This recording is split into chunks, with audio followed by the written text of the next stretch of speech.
Hello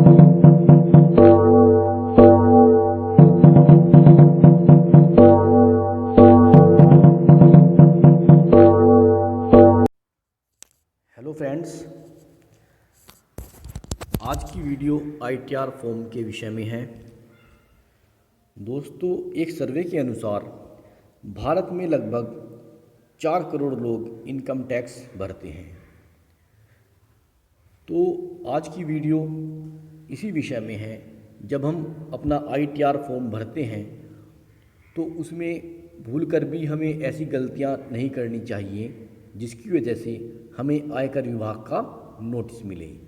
चलिए देखते हैं वो कौन कौन सी गलतियां हैं जो हमें नहीं करनी चाहिए। भूलकर भी न करें ITR से जुड़ी ये गलतियां, वरना आयकर विभाग भेज सकता है नोटिस। वित्त वर्ष 2019-20 के लिए इनकम टैक्स रिटर्न दाखिल करने की अंतिम तारीख 30 नवंबर 2020 है। अगर आपने अभी तक रिटर्न फाइल नहीं किया है तो जल्द ही इसे भर लें। आयकर रिटर्न फाइल करते समय आपको कुछ बातों का खास ध्यान रखना होगा। फॉर्म में गलतियां करना आपको भारी पड़ सकता है, इसलिए आपको सावधानी रखनी चाहिए। सही व्यक्तिगत जानकारी दें। करदाताओं को अपनी सभी जानकारियां सही देनी चाहिए। आपके पैन कार्ड और आधार कार्ड में जो नाम, पता, ईमेल, कॉन्टैक्ट नंबर आदि की जानकारी है वही ITR में भी होनी चाहिए।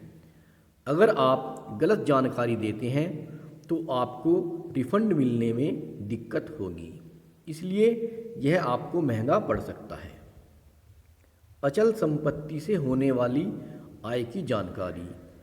आयकर रिटर्न भरते समय शेयर की खरीद बिक्री, FD पर मिलने वाला ब्याज, बचत खाता या मकान का किराया, अचल संपत्ति से होने वाली आय की जानकारी भी देनी चाहिए। भारत में सोना बेचने पर कैपिटल गेंस कर वसूला जाता है, जिसके बारे में कई बार जानकारी नहीं दी जाती और करदाताओं को स्क्रूटनी में परेशानी होती है। सही ITR फॉर्म का करें चयन।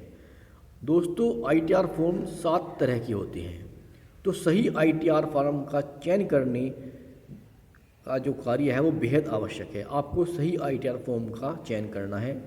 आयकर विभाग की ओर से 7 तरह के ITR फॉर्म निर्धारित किए गए हैं। करदाताओं को अपनी आय के साधन के आधार पर अपना तय ITR चुनना होगा, वरना आयकर विभाग इसे अस्वीकार कर देगा।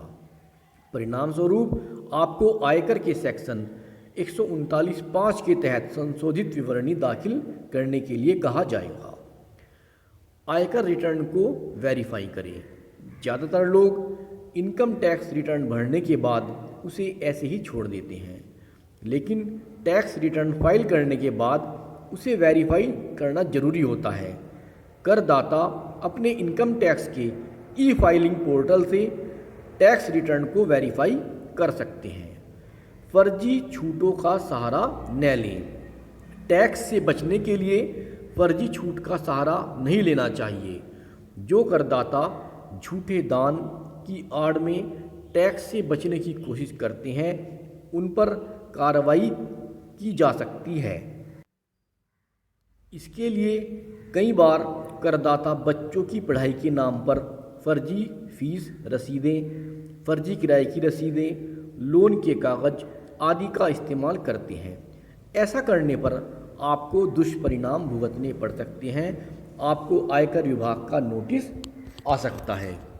तो लिहाजा आप अपना ITR फॉर्म भरते समय इस बात का ध्यान रखें, उसमें आपका नाम, आपका ईमेल एड्रेस, आपकी डेट ऑफ बर्थ, आपका पैन कार्ड, आपका आधार कार्ड का नंबर सही हो, उसमें सही जानकारी दें और सही रसीद लगाएं। जो आपकी बचत की रसीद होते हैं वो भी आपको सही लगानी चाहिए। इसमें किसी भी तरह का कोई भी फर्जीवाड़ा नहीं करना चाहिए, नहीं तो आपको इसके गंभीर परिणाम भुगतने पड़ सकते हैं। दोस्तों, आज की वीडियो में इतना ही। मिलते हैं बहुत जल्द अगली वीडियो में।